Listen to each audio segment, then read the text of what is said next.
Hello दोस्तों, India world update से राजीव आपका स्वागत करता है। दोस्तों, एक समय ऐसा भी था जब हमारे देश से लंदन के लिए बस चला करती थी। हो सकता है कि आप इस बात पर यकीन ना करें, लेकिन 70 के दशक में लंदन के लिए कोलकाता से बस चला करती थी। तो कई लोग तो इस बात को मानने पर तैयार ही नहीं हो सकते कि इतनी लंबी बस यात्रा भी हो सकती है, लेकिन ये बिल्कुल सच है। इस बस सेवा को सिडनी की टूर एंड ट्रैवल्स कंपनी संचालित किया करती थी। यह बस सेवा उस समय में दुनिया की सबसे लंबी बस यात्रा हुआ करती थी। काफ़ी लंबा रास्ता होने के कारण लंदन तक पहुंचने में करीब 45 दिन का समय लग जाता था। इस बस सेवा को सिडनी की एक company Albert tour and travels ने 1950 में शुरू किया था, जो 1973 तक जारी रहा। इस बस के जाने का रूट भी बहुत दिलचस्प था। इस बस का जाने का दिन और लंदन पहुंचने का दिन पहले से तय होता था।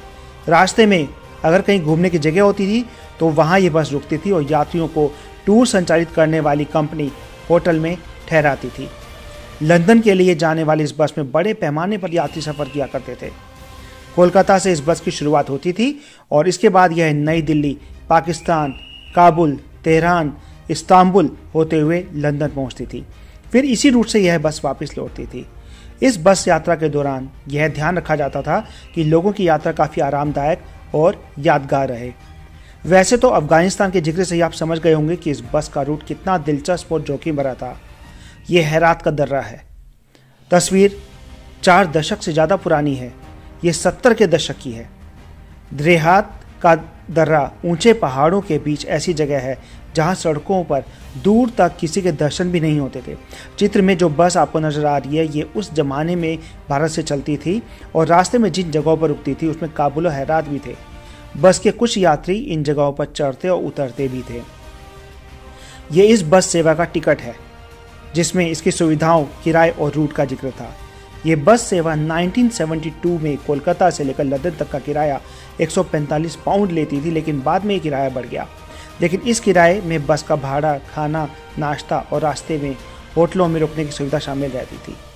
आपको ये बस जो नज़र आ रही है, ये कोलकाता में लोगों को जगह जगह से लेकर उस डबल डेकर बस तक पहुंचाती थी जिसे अल्बर्ट बस के नाम से जाना जाता था। बस में चलने वाले यात्रियों के लिए ये स्लीपिंग बर्थ की सुविधा मुफ्त मिलती थी। खिड़की से वो बाहर का नज़ारा ले सकते थे। बस में सैलून, किताबों को पढ़ने की जगह, बाहर का नज़ारा देखने के लिए एक खास बालकनी भी थी। इसमें ऐसा लगता था कि आप घर में ही हैं। यह इस बस का बाद के बरसों का टिकट है। तब तक इसका किराया बढ़कर $305 हो गया था। बस के टिकट में यह भी लिखा होता था कि अगर भारत और पाकिस्तान के बीच बॉर्डर बंद हुए तो यात्रियों को पाकिस्तान के ऊपर हवाई यात्रा से ले जाया जाएगा, तब किराया कुछ ज़्यादा हो जाएगा। खैर, जो भी हो, इस बस से लोगों की यात्रा यादगार तो रहती थी। हालांकि हाल में फिर इसी तरह की बस फिर शुरू करने का ऐलान कुछ महीने पहले हुआ, लेकिन ये बड़ी चुनौती है कि देशों के हाल इतने सालों में इतने बदल गए हैं कि ऐसे बस को पाकिस्तान, अफगानिस्तान और ईरान से गुजारना अब कतई उतना आसान नहीं होगा जैसे पहले हुआ करता था। थैंक यू दोस्तों।